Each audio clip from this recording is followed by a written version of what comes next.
دیکھیے کسی کو گناہوں پر آمادہ کرنے کے لیے شیطان کے پاس 3 ہی راستے ہیں، وہ 3 ہی طریقے استعمال کرتا ہے، چوتھا طریقہ نہیں ہے۔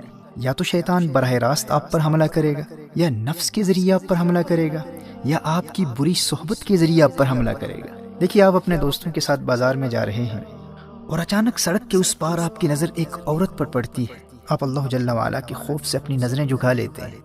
اب شیطان آپ کو بہکانے کے لیے ان 3 طریقوں میں سے ایک طریقہ اختیار کرے گا۔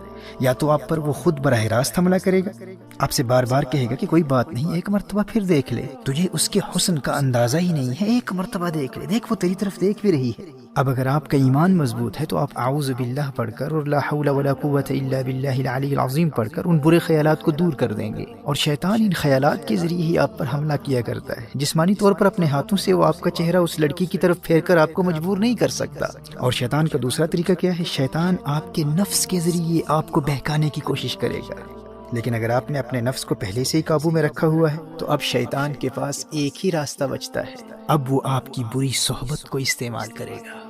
آپ کے کسی روحانی طور پر کمزور دوست کو تلاش کرے گا، اسے کہے گا کہ وہ آپ کو اس گناہ کی طرف راغب کرے۔ اب اگر آپ گنہگاروں کی صحبت میں رہتے ہیں تو آپ کتنے بھی مضبوط ہوں، آپ نے شیطان کے حملے کے 2 راستوں کو بند کر دیا، لیکن یہ تیسرا راستہ کھلا ہے۔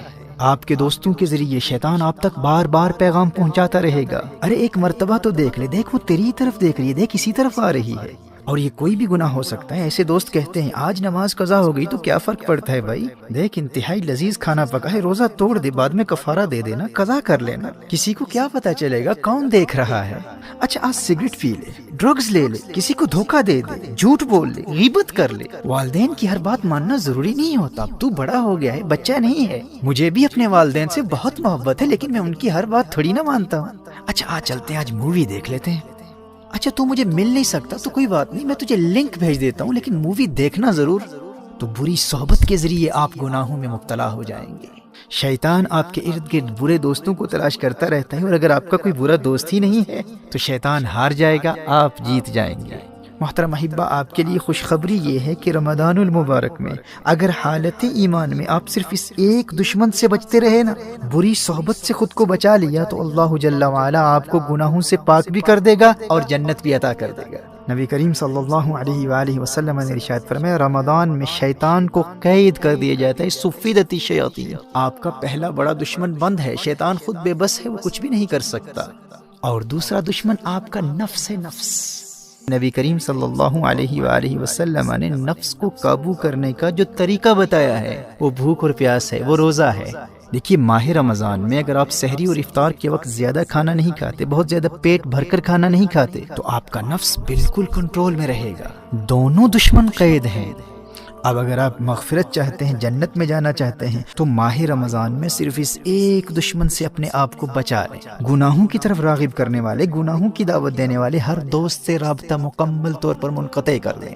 برے دوستوں کو بتلا دیں، کیا دیکھتے نہیں کتنے ہنستے کھیلتے نوجوان ماہ رمضان سے قبل ہی موت کا شکار ہو چکے ہیں۔ جانے آئندہ رمضان تک یہ زندگی وفا کرے نہ کرے، میں زندہ بھی ہوں یا نہ ہوں، میں تمہارے لیے سب کچھ کر سکتا ہوں، لیکن اپنی آخرت کا سودا نہیں کر سکتا۔ رمضان المبارک میں مجھ سے ملنے کے بارے میں سوچنا بھی نہ۔ محترم احبہ، اگر مغفرت چاہتے ہیں تو کم از کم رمضان المبارک میں ایسے تمام دوستوں سے مکمل دوری اختیار کر لیجئے۔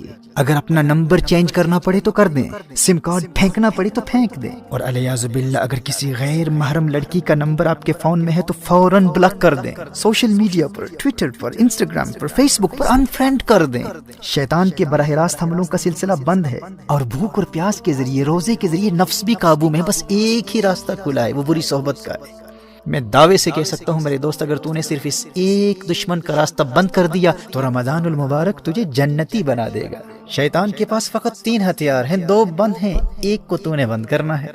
اور یاد رکھنا، دور حاضر میں بری صحبت صرف انسان ہی نہیں ہے، T V, internet, smart phones اور سوشل میڈیا کا غلط استعمال، یہ تمام بیڈ کمپنی ہے۔ اور اگر مجبوری میں اسکول کے کام کے لیے، ہوم ورک کے لیے، کالج اور یونیورسٹی کے اسائنمنٹس کے لیے، یا بزنس کے کسی کام کے لیے انٹرنیٹ کا استعمال کرنا ضروری ہے، تو اپنے پی سی کو، اپنے کمپیوٹر کو یا لیپ ٹاپ کو اپنے لیونگ روم میں استعمال کرنے کے لیے خود کو پابند کر لے کہ اگر تو فون پر بھی انٹرنیٹ کا استعمال کرے گا تو اس کمرے میں کرے گا جہاں تیرے والدین موجود ہیں، تیرے بھائی بہن موجود ہیں، تاکہ ان کی موجودگی تجھے انٹرنیٹ پر مختلف قسم کی برائی پر مشتمل شرمناک مٹیریل یا بری سائٹس پر جانے سے بچائے رکھے۔ اور اگر جہنم کی آگ سے بچنے اور جنت کے حصول کے لیے تو یہ ایک کام بھی نہیں کر سکتا، خود کو بری صحبت سے نہیں بچا سکتا، اور اس خوش فہمی میں ہے کہ مفت ہی میں جنت مل جائے گی، تو اللہ کی رحمت کا مذاق اڑا کر اپنا ایمان برباد کرنے والے اللہ کا کلام سن لے۔ تو کیا سمجھتا ہے کہ اللہ آخرت میں انصاف نہیں کرے گا؟ تو نے جنت کو اتنا سستا سمجھ رکھا ہے؟ اللہ قرآن میں ارشاد فرماتا ہے، ام حسب الذین اجترحوا السیئات ان نجعلهم كالذین آمنوا وعملوا الصالحات سواء محیاهم ومماتهم ساء ما يحکمون۔ سورہ جاسیہ میں ارشاد فرمایا، کیا جنہوں نے برائیوں کا ارتکاب کیا یہ سمجھتے ہیں کہ ہم انہیں ان جیسا کر دیں گے جو ایمان لائے اور اچھے کام کیے؟ یعنی جو جنت نیک لوگوں کے لیے، وہ جنت یوں ہی مفت میں بے ایمانوں اور گنہگاروں کو بھی عطا کر دے۔ فرمایا ساء ما یحکمون، کیا ہی برا حکم لگاتے ہیں۔ میرے دوست ہوش کے ناخن لے، قدر کر تو اللہ کے اس پیارے مہمان کی کہ اس نے تیرے لیے کامیابی کا راستہ کتنا آسان کر دیا ہے۔ دونوں جہانوں کی کامیابی کے لیے اس میں تو نے فقط ایک دشمن کا مقابلہ کرنا ہے، تو نے صرف بری صحبت سے بچنا ہے۔ دیکھیے کسی کو